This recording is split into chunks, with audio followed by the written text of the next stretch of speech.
Deuteronomy chapter 9. Listen, O Israel. Today you are about to cross the Jordan River to take over the land belonging to nations much greater and more powerful than you. They live in cities with walls that reach to the sky. The people are strong and tall, descendants of the famous Anakite giants. You've heard the saying, who can stand up to the Anakites? But recognize today that the Lord your God is the one who will cross over ahead of you like a devouring fire to destroy them. He will subdue them so that you will quickly conquer them and drive them out, just as the Lord has promised.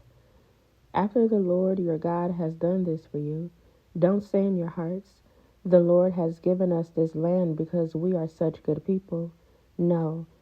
It is because of the wickedness of the other nations that he is pushing them out of your way. It is not because you are so good or have such good integrity that you are about to occupy their land.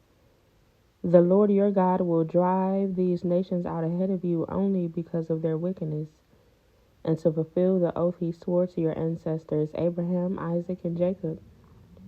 You must recognize that the Lord your God is not giving you this good land because you are good, for you are not. You are a stubborn people. Remember and never forget how angry you made the Lord your God out in the wilderness.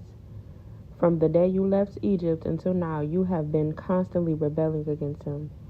Even at Mount Sinai, you made the Lord so angry he was ready to destroy you. This happened when I was on the mountain receiving the tablets of stone inscribed with the words of the covenant that the Lord had made with you. I was there for 40 days and 40 nights. In all that time I ate no food and drank no water. The Lord gave me the 2 tablets on which God had written with his own finger all the words he had spoken to you from the heart of the fire when you were assembled at the mountain. At the end of the 40 days and nights, the Lord handed me the 2 stone tablets inscribed with the words of the covenant. Then the Lord said to me, get up, go down immediately, for the people you brought out of Egypt have corrupted themselves. How quickly they have turned away from the way I commanded them to live. They have melted gold and made an idol for themselves. The Lord also said to me, I have seen how stubborn and rebellious these people are. Leave me alone so I may destroy them and erase their name from under heaven. Then I will make a mighty nation of your descendants, a nation larger and more powerful than they are. So while the mountain was blazing with fire, I turned and came down, holding in my hands the 2 stone tablets inscribed with the terms of the covenant. There below me I could see that you had sinned against the Lord your God. You had melted gold and made a calf idol for yourselves. How quickly you had turned away from the path the Lord had commanded you to follow. So I took the stone tablets and threw them to the ground, smashing them before your eyes. Then, as before, I threw myself down before the Lord for 40 days and nights. I ate no bread and drank no water because of the great sin you had committed by doing what the Lord hated, provoking him to anger. I feared that the furious anger of the Lord, which turned him against you, would drive him to destroy you. But again, he listened to me. The Lord was so angry with Aaron that he wanted to destroy him too. But I prayed for Aaron, and the Lord spared him.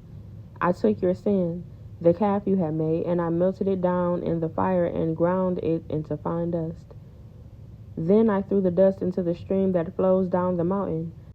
You also made the Lord angry at Taberah, Massa, and Kibroth Hattaavah, and at Kadesh Barnea. The Lord sent you out with this command: go up and take over the land I have given you. But you rebelled against the command of the Lord your God and refused to put your trust in him or obey him. Yes, you have been rebelling against the Lord as long as I have known you. That is why I threw myself down before the Lord for 40 days and nights. For the Lord said he would destroy you. I prayed to the Lord and said, O sovereign Lord, do not destroy them. They are your own people. They are your special possession, whom you redeemed from Egypt by your mighty power and your strong hand. Please overlook the stubbornness and the awful sin of these people, and remember instead your servants, Abraham, Isaac, and Jacob.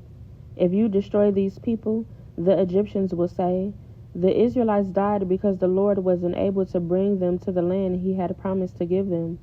Or they might say, he destroyed them because he hated them. He deliberately took them into the wilderness to slaughter them. But they are your people and your special possession, whom you brought out of Egypt by your great strength and powerful arm.